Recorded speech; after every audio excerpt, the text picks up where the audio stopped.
जय हिंद छात्रों, स्वागत है आप सभी का एक और नए सेशन में। तो कैसे हैं आप सब और तैयारी कैसी चल रही है आप लोगों का। तो शुरू करते हैं साइंस का एक और नया सेशन। चलिए हमारे साथ जुड़े।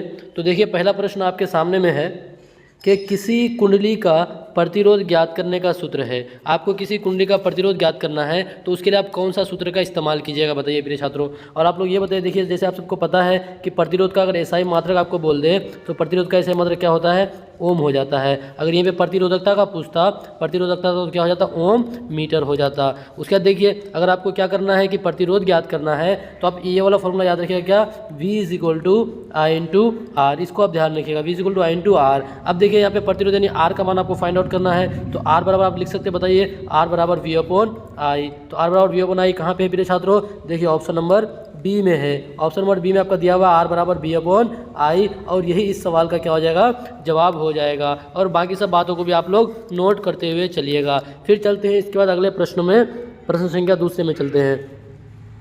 देखिए प्रश्न संख्या आपका दूसरा क्या है कि बैटरी से किस प्रकार की धारा प्राप्त होती है। देखिए एक आपका होता है एसी धारा होता है जिसको प्रत्यावर्ती बोलते हैं, एक होता है डीसी धारा जिसको दिष्ट धारा बोला जाता है। और आप सबको ये पता है कि दिष्ट धारा और प्रत्यावर्ती धारा जो आपका आपके घरों में जो धारा प्रवाह होता है वो आपका कौन सा होता है, एसी होता है। और आपको पूछ दे कितना वोल्ट का तो 220 वोल्ट का। अगर कितना हर्ट्ज का पूछ दे तो कितना का प्रिय छात्रों, 50 हर्ट्ज का होता है। ये भी आपके एग्जाम में सवाल बन सकता है। उसके बाद देखिए अगर आपको इस सवाल का जवाब पूछे कि बैटरी में किस प्रकार की धारा प्राप्त होती है तो बैटरी से आपका कौन सा प्रिय छात्रों, दिष्ट धारा प्राप्त होती है। क्या होता है, दिष्ट धारा। और इस सवाल का जवाब क्या हो जाएगा, ऑप्शन नंबर ए हो जाएगा। इसके साथ साथ आप बाकी सब बातों को भी नोट करते हुए चलिएगा। चलते हैं इसके बाद अगले प्रश्न में चलते हैं। 2 के बाद चलते प्रश्न संख्या 3 में चलते हैं। देखिए प्रश्न संख्या 3 आपका पूछ रहा है कि दाढ़ी बनाने में किस प्रकार के दर्पण का उपयोग किया जाता है। आप सबको पता है कि दर्पण 2 तरह का होता है, एक होता है गोलीय दर्पण और एक होता है समतल दर्पण। तो आपको सवाल पूछा है कि दर्पण किस दर्पण का उपयोग किया जाता है, क्या अवतल दर्पण का उपयोग किया जाता है या उत्तल दर्पण का उपयोग किया जाता है या समतल दर्पण का उपयोग किया जाता है या फिर इनमें से कोई नहीं। फटाफट आप लोग जवाब दीजिए प्रिय छात्रों। तो आप सबको पता है कि जो समतल दर्पण है, समतल दर्पण जिसको हम लोग अपना चेहरा देखने के लिए इस्तेमाल करते हैं, इसका इस्तेमाल कहाँ होता है प्रिय छात्रों, इसका होता है पेरिस्कोप में इसका इस्तेमाल होता है। कहाँ होता है, पेरिस्कोप में समतल दर्पण का इस्तेमाल होता है। इस बात को आप नोट कर लीजिएगा।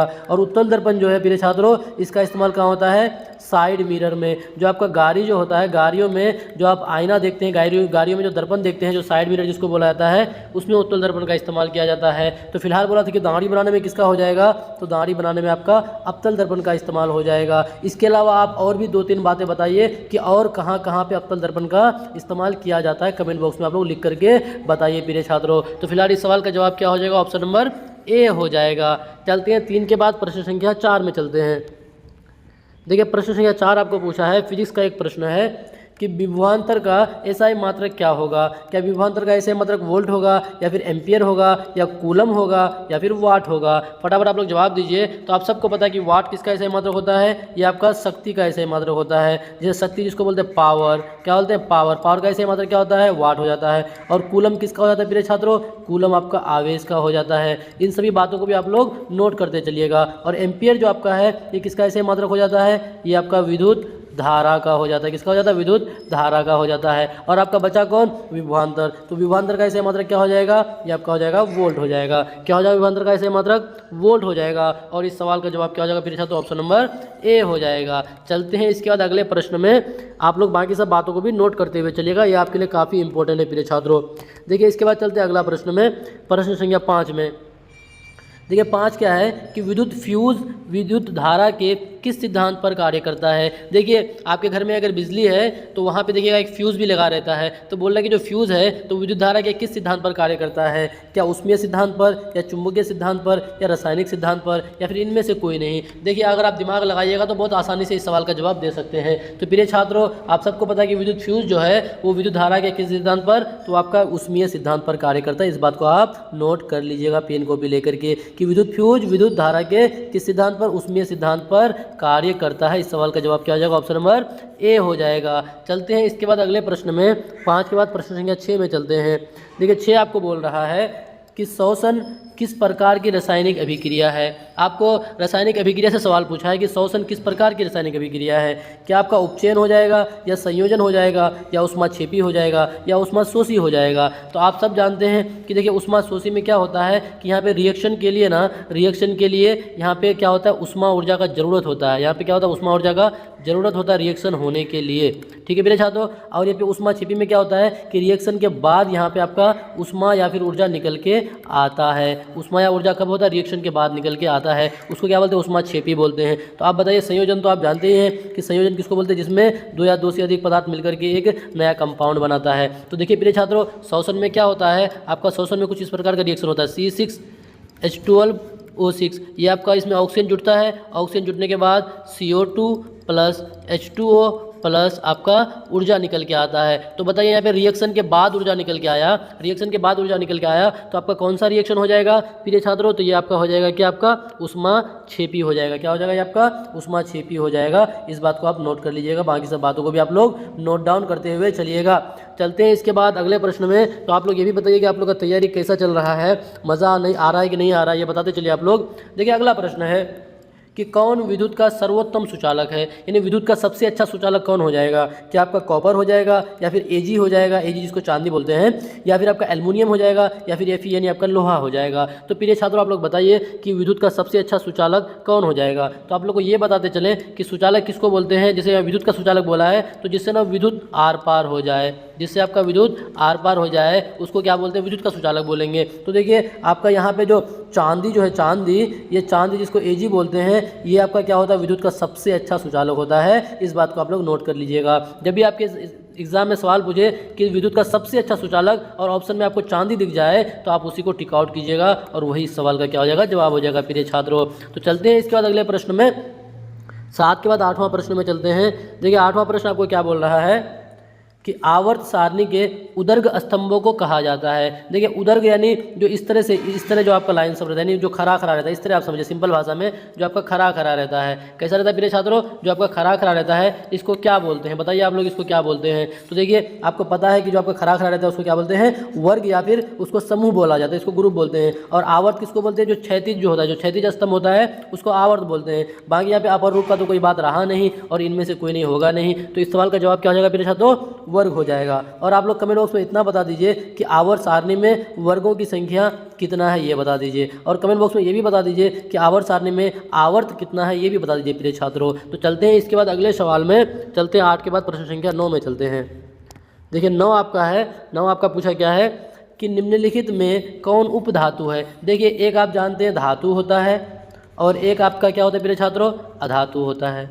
एक होता है धातु, एक होता है अधातु। अब इन दोनों का गुण जिसमें पाया जाता है उसको क्या बोलते हैं, उपधातु बोला जाता है। क्या बोला जाता है, उपधातु बोला जाता है। तो इन चारों ऑप्शनों में से पूछा है कि कौन उपधातु है, जिसको मेटेलॉइड कहा जाता है। क्या आपका लोहा हो जाएगा, क्या आपका कॉपर हो जाएगा, या निकेल हो जाएगा, या फिर एंटीमनी हो जाएगा। तो देखिए प्रिय छात्रों आप सबको पता है कि लोहा क्या होता है, लोहा आपका क्या होता है, ये आपका धातु होता है। आपका कॉपर भी धातु होता है, निकेल भी धातु होता है। लेकिन जो आपका एंटीमनी है, एंटीमनी जिसका सिंबल क्या Sb है, तो ये आपका क्या हो जाएगा प्रिय छात्रों, ये आपका अधातु हो जाएगा। और इस सवाल का जवाब क्या हो जाएगा, ऑप्शन नंबर डी हो जाएगा। सॉरी अधातु नहीं, उपधातु हो जाएगा। और ये इस सवाल का क्या हो जाएगा, डी आंसर हो जाएगा। चलते हैं 9 के बाद चलते हैं प्रश्न संख्या 10 में चलते हैं। देखिए प्रश्न संख्या 10 आपका पूछा है कि पीतल क्या है। आपका जो पीतल है वो क्या है, क्या आपका पीतल धातु हो जाएगा या अधातु हो जाएगा या मिश्र धातु हो जाएगा या उपधातु हो जाएगा। तो आप लोग फटाफट बताते चले, लेकिन कुछ बातें और आप लोग बताते हैं, इसको आप लोग बहुत इंपॉर्टेंट नोट कर लीजिएगा। जो आपका पीतल जो है ना प्रिय छात्रों, ये आपका पीतल ये किस किस का मिश्रण है, ये आपका पीतल, रुकिएगा थोड़ा सा, ये आपका पीतल जो है ये आपका कॉपर प्लस किसका, जिंक का मिश्रण है। किसका, कॉपर और जिंक का मिश्रण आपका कौन, पीतल। इस बात को आप लोग नोट कर लीजिएगा हर हाल में। और कुछ और भी यहाँ से सवाल बनते हैं, यहाँ से आपके एग्जाम में और भी सवाल बनते हैं। जैसे आपको पूछा जाता है कि बताइए कि कांसा का मिश्रण कौन कौन सा, यानी कांसा किस किस का मिश्रण है। तो कांसा आपका क्या हो जाता है प्रिय छात्रों, ये आपका तांबा किसका हो जाता है, तांबा प्लस टीन का मिश्रण होता है आपका कांसा। उसके बाद आपको ये भी पूछ सकता है कि जर्मन सिल्वर, ये आपका टीआरई में पूछा गया सवाल है प्रिय छात्रों कि जर्मन सिल्वर का बता दीजिए ये किस किस का मिश्रण है। तो इन सभी बातों को आप लोग ना नोट कर लीजिएगा। जर्मन सिल्वर आपका किसका होता है, तांबा। एक बात तो आप ध्यान रखिए कि तांबा लगभग सभी मिश्रणों में आपका तांबा पाया जाता है। तांबा प्लस जस्ता प्लस निकेल, इन सभी चीज़ों का मिश्रण आपका कौन है, जर्मन सिल्वर है। इस बात को भी आप नोट कर लीजिएगा। एक और इम्पोर्टेंट है जो आपके एग्जाम में पूछा जाता है, आपका क्या पूछा जाता है, गन मेटल। क्या पूछा जाता है प्रिय छात्रों, गन मेटल किस किस का मिश्रण है, ये एग्जाम में आपको पूछता है। तो इन सभी बातों को नोट कीजिएगा। आपका गन मेटल इसमें भी क्या हो जाएगा, तांबा हो जाएगा। और आपका इसमें और किसका मिश्रण होता है, तांबा, उसके बाद जस्ता का हो जाएगा, जस्ता जिसको जिंक बोलते हैं, जस्ता हो जाएगा। फिर इसमें और क्या पाया जाता है, इसमें भी आपका टीन रहता है।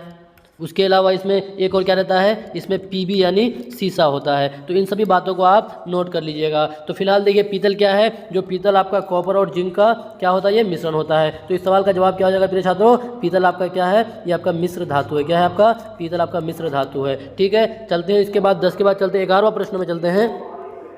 देखिए 11वां प्रश्न आपका बहुत आसान है। बोला है कि अम्लीय विलयन का पीएच मान क्या होता है। अम्लीय विलयन का पीएच मान क्या 7 होगा, या 7 से कम होगा, या 7 से अधिक होगा, या इनमें से कोई नहीं। तो आप सबको पता है कि 7 से अधिक किसका होता है प्रिय छात्रों, 7 से अधिक क्षार का हो जाता है। उसके बाद 7 से कम आपका किसका हो जाता है, ये आपका अम्ल का हो जाता है। और आपका 7 किसका हो जाता है प्रिय छात्रों, ये आपका उदासीन हो जाता है। क्या होता है, उदासीन। इन सभी बातों को भी आप नोट करते चलिएगा। और इस सवाल का जवाब क्या हो जाएगा कि अम्ल का बोला था, तो जवाब क्या हो जाएगा, बी हो जाएगा ऑप्शन। चलते हैं 11 के बाद चलते हैं 12वां प्रश्न में। देखिए 12वां प्रश्न आपका क्या है कि सरलतम हाइड्रोकार्बन है, यानी सबसे आसान हाइड्रोकार्बन कौन सा होगा। क्या आपका मीथेन हो जाएगा, या इथेन हो जाएगा, या प्रोपेन हो जाएगा, या फिर ब्यूटेन हो जाएगा। तो इन चारों ऑप्शनों में से सबसे सरल हाइड्रोकार्बन आपका कौन हो जाएगा मेरे छात्रों, मीथेन हो जाएगा। मीथेन में एक कार्बन होता है और उसके साथ कितना, 4 गो हाइड्रोजन रहता है। ये बात को आप आसानी से जानते हैं कि एक कार्बन होगा और उसमें 4 गो हाइड्रोजन रहता है। ये आपका हो जाएगा मीथेन, और यही क्या हो जाएगा, सबसे सरलतम आपका हाइड्रोकार्बन। चलते हैं इसके बाद अगले प्रश्न में 12 के बाद 13वां प्रश्न में चलते हैं। देखिए 13वां प्रश्न क्या है कि कुटपाद किस में पाया जाता है। कुटपाद किस में पाया जाता है, क्या आपका पैरामीशियम में पाया जाता है, या फिर यूग्लिना में पाया जाता है, या अमीबा में पाया जाता है, या इनमें से कोई नहीं। फटाफट आप लोग जवाब दीजिए कि कुटपाद किस में पाया जाता है। तो देखिए आप सबको पता है कि कुटपाद जो है वो किस में पाया जाता है, अमीबा में पाया जाता है। किसमें प्रिय छात्रों, अमीबा में पाया जाता है। और ये भी बात जानते हैं कि अमीबा कुटपाद की सहायता से क्या करता है, अपना भोजन प्राप्त करता है। अमीबा जो अपना भोजन प्राप्त करता है वो किसकी सहायता से, कुटपाद की सहायता से। तो इस सवाल का जवाब क्या हो जाएगा, ऑप्शन नंबर सी हो जाएगा। चलते 13 के बाद चलते हैं 14वां प्रश्न में। बस आप लोग हिम्मत मत हारिए, हिम्मत बनाए रखें, हमारे साथ मेहनत करते रहें। चलिए 14वां प्रश्न आपका क्या है कि पुष्पी पौधों में लैंगिक जनन होता है। देखिए जनन 2 तरह का होता है, एक होता है लैंगिक, एक होता है अलैंगिक। लैंगिक जनन जिसमें क्या होता है प्रिय छात्रों, इसमें आपका एक लैंगिक जनन, एक अलैंगिक जनन होता है। तो फिलहाल यहाँ पे समझिए कि पुष्पी पौधों में लैंगिक जनन होता है किसके द्वारा, क्या पत्तियों द्वारा, या फिर फूलों द्वारा, या फिर तना द्वारा, या फिर इनमें से कोई नहीं। तो देखिए आप सबको पता है कि तना द्वारा तो होगा नहीं, तो इसको आप काट दीजिए। पत्तियों द्वारा भी जनन नहीं होता, क्योंकि पत्ती क्या होता है, उसका रसोई घर होता है। इस बात को आप ध्यान रखिएगा, पत्ती क्या होता है प्रिय छात्रों, ये रसोई घर होता है। अगर आपको कभी सवाल पूछ दे कि पादप का रसोई घर कौन है तो आपका पत्तियां हैं। तो लैंगिक जनन किसमें हो जाएगा, फूलों द्वारा हो जाएगा। किसमें हो जाएगा प्रिय छात्रों, फूलों द्वारा हो जाएगा। इस सवाल का जवाब क्या हो जाएगा, ऑप्शन नंबर बी हो जाएगा। क्या होगा, ऑप्शन नंबर बी हो जाएगा। चलते हैं इसके बाद 14 के बाद चलते हैं 15वां प्रश्न में।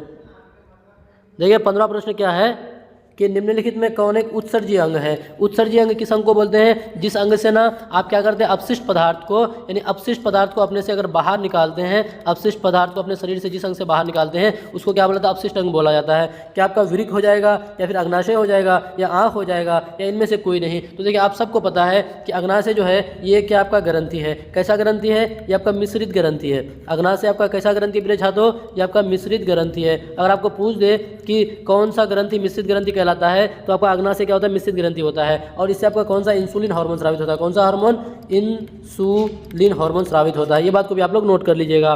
तो इस सवाल का जवाब क्या हो जाएगा प्रिय छात्रों, ये हो जाएगा आपका वृक्क हो जाएगा, वृक्क हो जाएगा। ये क्या हो जाएगा, वृक्क इस सवाल का जवाब हो जाएगा। और वृक्क के बारे में कुछ बातें आप और जान लीजिए कि ये क्या करता है, आपका रक्त को छानने का काम करता है, रक्त को साफ करने का काम करता है। चलते 15 के बाद चलते हैं 16वां प्रश्न में।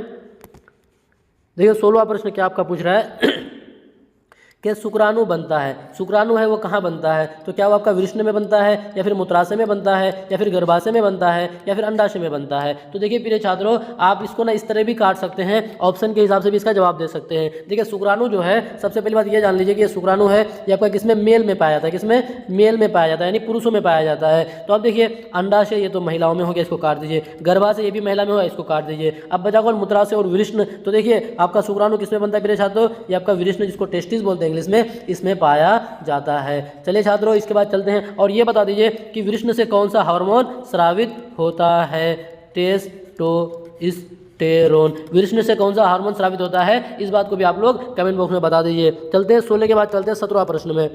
देखिए आज के सेशन का 17वां प्रश्न, प्रश्न संख्या 17 क्या बोल रहा है कि निम्नलिखित में कौन प्राकृतिक संसाधन नहीं है। कौन प्राकृतिक संसाधन नहीं है? क्या आपका वायु हो जाएगा, मृदा हो जाएगा, जल हो जाएगा या फिर जीवधारी हो जाएगा? कौन आपका प्राकृतिक संसाधन नहीं है? तो देखिए प्रिय छात्रों, आपका वायु भी आपका प्राकृतिक संसाधन है, बिल्कुल। मिट्टी भी आपका प्राकृतिक है, जल भी है, लेकिन जीवधारी जो है ये आपका प्राकृतिक संसाधन नहीं होगा। एक होता है प्राकृतिक संसाधन, एक होता है कि आपका मानव जनित, जिसको मानव अपने से बनाता है। तो देखिए इस सवाल का जवाब क्या हो जाएगा प्रिय छात्रों? ऑप्शन नंबर डी हो जाएगा। क्या होगा? डी हो जाएगा, क्योंकि नहीं पूछा था। चलते हैं 17 के बाद 18वां प्रश्न में। देखिए 18वां प्रश्न आपको पूछा है कि इंसुलिन की कमी से होता है। इंसुलिन की कमी से क्या होता है? क्या घेंगा होता है या फिर बौनापन होता है या फिर मधुमेह होता है या फिर इनमें से कोई नहीं? आप लोग जवाब दीजिए कि इंसुलिन की कमी से क्या होता है। तो आप सबको ये भी बताते चले, इस बात को भी नोट कर लीजिएगा कि आपका कहाँ पे पैनक्रियाज, जिसको अग्नाशय बोलते हैं, अग्नाशय आपका ये कहाँ से स्रावित होता है? इंसुलिन अग्नाशय से। और ये आपको क्या करता है? डायबिटीज़ को ना, शुगर को कंट्रोल करने का काम करता है। तो देखिए घेंगा जो है ये आपका कौन सा हार्मोन से? थायरोक्सिन। थायरोक्सिन हार्मोन की कमी के कारण क्या होता है प्रिय छात्रों? घेंगा होता है। और बौनापन जो है ये आपका कौन? ग्रोथ हार्मोन की कमी के कारण क्या होता है? बौनापन होता है। इस बात को भी आप लोग नोट कर लीजिएगा। तो क्या होगा? इंसुलिन की कमी से क्या होता है प्रिय छात्रों? मधुमेह हो जाएगा, जिसको चीनी का रोग बोला जाता है। क्या बोला जाता है? चीनी का रोग बोला जाता है, जिसको शुगर की बीमारी कहा जाता है। तो इस सवाल का जवाब क्या हो जाएगा? ऑप्शन नंबर सी हो जाएगा। चलते हैं 18 के बाद प्रश्न संख्या 19 में चलते हैं। देखिए प्रश्न संख्या 19 आपका पूछ रहा है, क्या पूछ रहा है कि कमरे के ताप पर द्रव स्थिति में रहने वाली धातु, कमरे के ताप पर द्रव स्थिति में रहने वाली धातु का नाम बताइए। देखिए आपको पता है कि एक होता धातु, एक होता अधातु। यानी कमरे के ताप पर एकमात्र ऐसा धातु है जो आपका क्या होता है? द्रव अवस्था में पाया जाता है, और वो आपका कौन है प्रिय छात्रों? वो आपका पारा है। लेकिन अगर आपको अधातु पूछ दे कि कमरे के ताप पर द्रव अवस्था में रहने वाला अधातु, तब आपका कौन हो जाएगा प्रिय छात्रों? वो हो जाएगा ब्रोमीन हो जाएगा, Br हो जाएगा। तो दो ये, एक पारा आपका द्रव अवस्था में पाया जाता है और ब्रोमीन पाया जाता है। ब्रोमीन की बात करें तो ये अधातु है और पारा की बात करें तो ये आपका धातु है। इस बात को आप ध्यान रखिएगा। तो क्या पूछा था कि धातु का नाम बताइए, तो धातु कौन हो जाएगा मेरे छात्रों? ये ऑप्शन नंबर आपका सी हो जाएगा, यानी पारा हो जाएगा। बाकी सोडियम के बारे में आप जानते हैं कि सोडियम आपका क्या है? ये आपका बहुत सक्रिय आपका तत्व है। ये आपका किसमें? केरोसिन में डुबोकर रखा जाता है। इसको चाकू से आसानी से काटा जाता है। ठीक है प्रिय छात्रों। और ब्रोमीन जो है ये आपका हेलोजन ग्रुप का है, तत्व है। किसका? हेलोजन का, यानी फ्लोरीन, क्लोरीन, ब्रोमीन, आयोडीन। और आपका ये ब्रोमीन क्या करता है? नमक बनाने का काम करता है प्रिय छात्रों। इस सभी बातों को भी आप नोट करते हुए चलिएगा। चलते हैं 19 के बाद चलते हैं प्रश्न संख्या 20 में। प्रश्न संख्या 20 में देखिए 20 क्या है आपका कि सितारों के चमकने की प्रकाशीय प्रक्रिया निम्नलिखित में से किसके कारण होती है? जो आपका सितारा जो है, तारा जो है, जो चमकता है, टिमटिमाता है, वो प्रकाश के किस घटना के कारण? क्या वो आपका वातावरणीय अपवर्तन के कारण, या फिर पूर्ण अपवर्तन के कारण, या फिर वातावरणीय परावर्तन के कारण, या फिर उपयुक्त में से एक से अधिक, या फिर उपयुक्त में से कोई नहीं? तो बताइए मेरे छात्रों, आप सबको पता है कि तारे क्यों टिमटिमाते हैं? तो आपका किसके कारण? वातावरणीय अपवर्तन के कारण क्या करते हैं? तारे आपका टिमटिमाते हैं या फिर चमकते हैं। इस सवाल का जवाब क्या हो जाएगा? ऑप्शन नंबर ए हो जाएगा। और आपको कमेंट बॉक्स में ये भी बताना है कि अपवर्तन यानी वातावरण अपवर्तन के कारण और कौन कौन सी घटनाएं होती है, उसको आप लोगों को कमेंट बॉक्स में बताना है प्रिय छात्रों। बाकी परावर्तन का आपको पता है कितना नियम है? प्रकाश के परावर्तन के कितने नियम हैं? तो 2 नियम है। इस बात को भी आप ध्यान रखिएगा। चलते हैं इसके बाद अगले प्रश्न में, 20 के बाद 21वां प्रश्न में चलते हैं। देखिए 21वां प्रश्न आपको क्या है, थोड़ा बड़ा है, पढ़िएगा इसको आसानी से, कि निम्नलिखित में से वो कौन सा यंत्र है जिसके द्वारा विद्युत परिपथ में बहने वाली धारा की पहचान होती है? बताइए आप लोग। यानी क्या आपका वो जनरेटर हो जाएगा, या अमीटर हो जाएगा, या गैल्वेनोमीटर हो जाएगा? क्या बोला है कि जिसके द्वारा विद्युत परिपथ में बहने वाली धारा की पहचान होती है? तो इस सवाल का आप लोग जवाब दीजिए, या फिर उपयुक्त में से एक से अधिक, या फिर उपयुक्त में से कोई नहीं। फटाफट इसका जवाब दीजिए। तो देखिए प्रिय छात्रों, आपका इस सवाल का जवाब क्या हो जाएगा? अमीटर भी होगा और गैल्वेनोमीटर भी होगा। कैसे आपको बता रहे हैं देखिए आप सबको पता है कि आमीटर जो है, आमीटर इससे क्या किया था प्रिय छात्रों? ये विद्युत धारा की मात्रा का पता किया था। यानी परिपथ में विद्युत धारा की जो मात्रा है, परिपथ में विद्युत धारा की मात्रा, उसका पता किससे लगाया जाता है? उसका पता किससे लगाया जाता है? आपका आमीटर से। और गैल्वेनोमीटर है, गैल्वेनोमीटर ये परिपथ में धारा की उपस्थिति, क्या प्रिय छात्रों? परिपथ में धारा की उपस्थिति का बताता है। कि परिपथ में धारा की उपस्थिति को कौन बताता है? आपका ये आपका गैल्वेनोमीटर बताता है। इन सभी बातों को भी आप नोट कीजिएगा। तो फिलहाल इस सवाल का जवाब क्या हो जाएगा प्रिय छात्रों? हो जाएगा ऑप्शन नंबर डी हो जाएगा। क्या होगा? ऑप्शन नंबर डी हो जाएगा, यानी उपयुक्त में से एक से अधिक, क्योंकि यहाँ पे बी भी होगा और सी भी होगा। चलते हैं इसके बाद 21 के बाद चलते हैं 22वां प्रश्न में। 22वां प्रश्न देखिए क्या बोल रहा है कि पर्यावरण के लिए किससे खतरा है। आपको पूछा है कि पर्यावरण के लिए किससे खतरा है। क्या आपका जनसंख्या वृद्धि से खतरा है, या फिर फसल वृद्धि से खतरा है, या पादप वृद्धि से खतरा है, या फिर उपयुक्त में से एक से अधिक, या फिर उपयुक्त में से कोई नहीं। तो देखिए प्रिय छात्रों, पर्यावरण को ना सबसे बड़ा खतरा आपका किसी और से नहीं बल्कि अभी के जो गलत सोच वाले लोग हैं उससे खतरा है। क्योंकि आप देख सकते हैं रिसेंटली में अभी जो आपका तमिलनाडु है, तमिलनाडु में वहाँ पे क्या किया जा रहा है, वहाँ पे जंगलों को काटा जा रहा है। और फिर किस वजह से काटा जा रहा है, वहाँ पे आर्टिफिशियल पार्क बनाने के लिए काटा जा रहा है। अब बताइए बिलावल का एक छोटा एक पार्क बनाने के लिए वहाँ का क्या कह रहा है, वहाँ के पर्यावरण को नष्ट किया जा रहा है प्रिय छात्रों। तो बताइए सबसे बड़ा खतरा कौन हो गया। तो पर्यावरण को नष्ट करने के लिए सबसे खतरनाक जो ये बड़ा बड़ा उद्योगपति है, जो बड़े बड़े गंदे सोच वाले जो लोग होते हैं, वही होता है प्रिय छात्रों। तो देखिए यहाँ हालांकि यहाँ के हिसाब से क्या आंसर हो जाएगा, जनसंख्या वृद्धि। क्या हो जाएगा प्रिय छात्रों, जनसंख्या वृद्धि। हमें देखिए हमें अपने पर्यावरण को बचाना चाहिए। अगर आप पर्यावरण को ही नहीं बचाइएगा तो एक दिन ऐसा आएगा कि हम लोग भी नहीं बच पाएंगे। अब बताइए तमिलनाडु में इतना जो पेड़ कटाई हो रहा है, वहाँ पे जितने सारे भी जानवर रह रहे थे, पक्षी रह रहे थे, उनका क्या होगा, इस बात को तो सोचिए। तो फिलहाल हम लोगों को क्या करना चाहिए, पर्यावरण को नहीं काटना चाहिए बल्कि उसको बचा के रखना चाहिए प्रिय छात्रों। तो इस सवाल का जवाब क्या हो जाएगा, ऑप्शन नंबर ए हो जाएगा। चलते 22 के बाद चलते 23वां प्रश्न में। देखिए 23वां प्रश्न आपको पूछ रहा है कि वायुमंडल की किस परत में हवाई जहाज उड़ता है। वायुमंडल की किस परत में हवाई जहाज उड़ता है। क्या आपका समताप मंडल हो जाएगा, या मध्य मंडल हो जाएगा, या क्षोभ मंडल हो जाएगा, या फिर उपयुक्त में से एक से अधिक, या फिर उपयुक्त में से कोई नहीं। देखिए जब भी हवाई जहाज उड़ता है ना तो हम लोग क्या करते हैं, उसको शौक से देखते हैं, लेकिन कभी हम लोगों ने ये नोटिस नहीं किया कि वो वायुमंडल के किस परत पर उड़ता है। तो देखिए प्रिय छात्रों, अगर आपको सवाल पूछ दे कि मौसम से संबंधित कोई भी घटना, मौसम से संबंधित घटना किसमें होता है, मौसम से संबंधित कोई भी घटना अगर हो, संबंधित घटना वो आपका वायुमंडल के किसमें होता है, किसमें आपका क्षोभ मंडल में हो जाता है, जो सबसे नीचे वाला लेयर है क्षोभ मंडल, जिसमें हम लोग रहते हैं प्रिय छात्रों। तो देखिए मौसम से संबंधित कोई भी घटना, जैसे बरसात होता है, जो भी होता है वो आपका क्षोभ मंडल में होता है। जब भी मौसम आ जाए आप समझ जाइएगा क्षोभ मंडल। और मध्य मंडल जो है प्रिय छात्रों, मध्य मंडल ये क्या होता है, वायुमंडल का ना सबसे ठंडा, वायुमंडल का सबसे ठंडा वाला परत है। सबसे ठंडा वाला परत आपका कौन है, आपका मध्य मंडल है प्रिय छात्रों, इस बात को ध्यान रखिएगा। उसका समताप मंडल जो है, समताप मंडल, इसी में आपका क्या होता है, ओजोन परत। कौन प्रिय छात्रों, ओजोन परत, इसी में आपका पाया जाता है। इस बात को भी आप नोट कर लीजिएगा। लेकिन जहाज जो है वो उड़ता कहाँ है, आप एक बात ध्यान रखिएगा। हम बस एक ट्रिक बता रहे हैं जो हालांकि काम करे ना भी करे। देखिए हमारे इधर के मैक्सिमम लोग ना हमारे इधर के मैक्सिमम लोग कहाँ जाते हैं, वो लोग घूमने के लिए जाते हैं। कहाँ प्रिय छात्रों, सऊदी जाते हैं। कहाँ जाते हैं, घूमने नहीं बल्कि कमाने के लिए सऊदी। तो सऊदी किससे जाते हैं, तो हवाई जहाज से जाते हैं। अब बताइए सऊदी किससे जाते हैं, हवाई जहाज से। तो 100 से सऊदी, 100 से समताप मंडल। इसका मतलब ध्यान रखिएगा कि जो आपका वायुमंडल है किसमें उड़ता है, वो समताप मंडल में उड़ता है। इस बात को आप ध्यान रखिएगा, बाकी सब बातों को भी आप नोट कर लीजिएगा। चलते 23 के बाद चलते 24वां प्रश्न में। देखिए 24वां प्रश्न क्या है कि वायु में ऑक्सीजन की प्रतिशत है, यानी हमारा जो वायु है, जो आपका गैसों का मिश्रण है, उसमें ऑक्सीजन कितना पाया जाता है। तो आप सब बता दीजिए कि नाइट्रोजन कितना पाया था, इतना बता दीजिए। तो आप सबको पता है कि ऑक्सीजन कितना प्रिय छात्रों, ऑक्सीजन आपका 21% होता है। तो इस सवाल का जवाब क्या हो जाएगा, ऑप्शन नंबर बी हो जाएगा। बाकी नाइट्रोजन कितना पाया था उसको आप लोग कमेंट बॉक्स में बताएं। चलते 24 के बाद चलते 25वां प्रश्न में। देखिए 25वां प्रश्न आपको पूछ रहा है कि भूकंप की तीव्रता का मापन किस मशीन द्वारा किया जाता है। क्या आपका मैनोमीटर द्वारा, या सिस्मोग्राफ द्वारा, या फिर बैरोमीटर द्वारा, या फिर उपयुक्त में से एक से अधिक, या फिर उपयुक्त में से कोई नहीं। तो फटाफट आप इस सवाल का जवाब दीजिए। तो देखिए आपका क्या हो जाएगा, जो मैनोमीटर है ना प्रिय छात्रों, मैनोमीटर, इससे आपका क्या मापा जाता है, इस बात को भी आप लोग नोट कर लीजिएगा। तो वो तरल पदार्थ का जो दबाव होता है ना, तरल पदार्थ यानी जो लिक्विड होता है, तरल पदार्थ का जो दबाव होता है, दबाव, उसको किससे मापा जाता है, तरल पदार्थ का दबाव को आपका मैनोमीटर से मापा जाता है। बाकी जो बैरोमीटर है, बैरोमीटर, इससे क्या मापा जाता है, ये वायुमंडलीय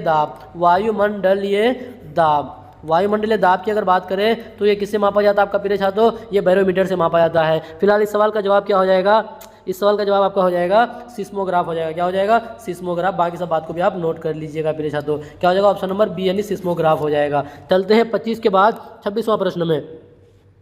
देखिए 26वां प्रश्न क्या है कि ध्वनि के मापन की इकाई को कहा जाता है। ध्वनि के मापन की इकाई को क्या कहते हैं, क्या उसको वाट कहते हैं, या एम्पियर कहते हैं, या वोल्ट कहते हैं, या उपयुक्त में से एक से अधिक, या फिर उपयुक्त में से कोई नहीं। तो देखिए वोल्ट में किसको मापा जाता है, वोल्ट में विभवांतर को मापा जाता है। विभवांतर को किसमें मापा जाता है, वोल्ट में मापा जाता है। एम्पियर में किसको मापा जाता है, इसमें विद्युत धारा को, किसको, विद्युत धारा को किस में मापा जाता है प्रिय छात्रों? एम्पियर में मापा जाता है। और वाट में किसको मापा जाता है? शक्ति को मापा जाता है। वाट में किसको? शक्ति को मापा जाता है। तो फिलहाल देखिए इन तीनों ऑप्शन में तो कोई रहा नहीं, तो ध्वनि को किस में मापा जाता है? डेसिबल। ध्वनि को किसमें मापा जाता है? डेसिबल में मापा जाता है। तो इस सवाल का जवाब क्या हो जाएगा प्रिय छात्रों? उपयुक्त में से कोई नहीं, उपयुक्त में से कोई नहीं, यानी ऑप्शन नंबर ई हो जाएगा। बाकी सब बातों को भी आप लोग नोट कर लीजिएगा। चलते 26 के बाद चलते 27वां प्रश्न में।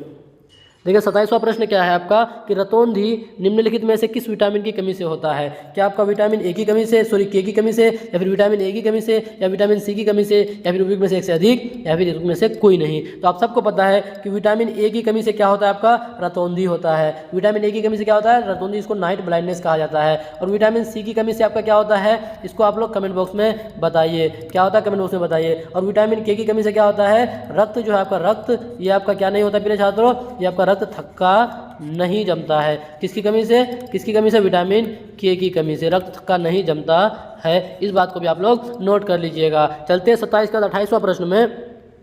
28वां प्रश्न क्या है कि मानव शरीर में श्वसन रंजक क्या है? क्या आपका हीमोग्लोबिन है, क्लोरोफिल है, या रक्त है, या फिर उपयुक्त में से एक से अधिक, या फिर उपयुक्त में से कोई नहीं? तो आप सबको पता है कि मानव शरीर में श्वसन अंग रंजक क्या आपका? हीमोग्लोबिन हो जाएगा। और इसी के कारण ना, हीमोग्लोबिन के ही कारण क्या होता है, जो खून है ना, खून का रंग कैसा होता है प्रिय छात्रों? खून का रंग आप सब बताइए कैसा होता है? खून का रंग जो लाल होता है वो किसके कारण? हीमोग्लोबिन के कारण होता है। बाकी क्लोरोफिल के कारण क्या होता है? पत्तियों का रंग हरा होता है, इस बात को आप लोग जानते हैं। बाकी रक्त जो है, रक्त में आपका यानी जो हीमोग्लोबिन है, रक्त आपका तीन प्रकार का होता है। होता है आपका क्या? आरबीसी, आपका एक होता है डब्ल्यूबीसी, और एक आपका क्या होता है प्रिय छात्रों? प्लेटलेट्स होता है। क्या होता है?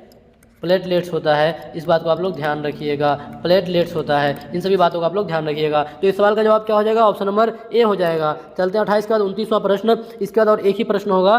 देखिए 29वां प्रश्न कि माता पिता से संतति में पहुंचने वाले लक्षणों की प्रक्रिया को क्या कहते हैं? यानी माता पिता से जो बच्चों में जो गुण आता है उसको क्या बोलते हैं? क्या रूपांतरण, या जीन, या फिर अनुवांशिकता? तो देखिए बहुत आसान सा प्रश्न था। क्या उसको कहते हैं? अनुवांशिकता कहते हैं। और आप लोग ये बता दीजिए कि अनुवांशिक पदार्थ किसे कहा जाता है? अनुवांशिक पदार्थ किसे कहा जाता है? इसको आप लोग कमेंट बॉक्स में बता दीजिए। चलते हैं 29 के बाद 30वां प्रश्न और आज के सेशन का अंतिम प्रश्न। देखिए ये सब प्रश्न आपका टीआरई जो बीपीएससी टीआरई का जो एग्जाम हुआ था उसमें भी पूछा गया सवाल है कि बोला है कि निम्नलिखित में से कौन सा अम्ल पाया जाता है? यहाँ पे जो 4 ऑप्शन है इनमें कौन सा, सॉरी यहाँ टमाटर इधर मिस टाइप हो गया है कि टमाटर में कौन सा अम्ल पाया जाता है? क्या सिट्रिक अम्ल, या ऑक्जेलिक अम्ल, या लैक्टिक अम्ल, या फिर उपयुक्त में से एक से अधिक, या फिर उपयुक्त में से कोई नहीं? तो आप सबको पता है कि लैक्टिक अम्ल किसमें पाया जाता है प्रिय छात्रों? ये आपका दही में पाया जाता है। और सिट्रिक अम्ल किसमें पाया जाता है? खट्टे पदार्थों में। किसमें? खट्टे पदार्थों में आपका क्या पाया जाता है? सिट्रिक अम्ल पाया जाता है। बचा कौन आपका? ऑप्शन नंबर बी बचा, यानी ऑक्जेलिक अम्ल पाया जाता है। किसमें आपका? टमाटर में क्या पाया जाता है प्रिय छात्रों? ऑक्जेलिक अम्ल पाया जाता है। बाकी सब बात भी आप लोग नोट करते चलिएगा। तो फिलहाल आप लोग बताइए कि आज का सेशन आप लोग को कैसा लगा? आज का सेशन में मज़ा आया कि नहीं ये बताइए। और आप लोगों का तैयारी कैसा चल रहा है कमेंट बॉक्स में बताएं प्रिय छात्रों। फिर मिलते हैं अगले वीडियो में। बस आप लोग पढ़ते रहें और मेहनत करते रहें। फिर मिलेंगे अगले वीडियो में, जब तक के लिए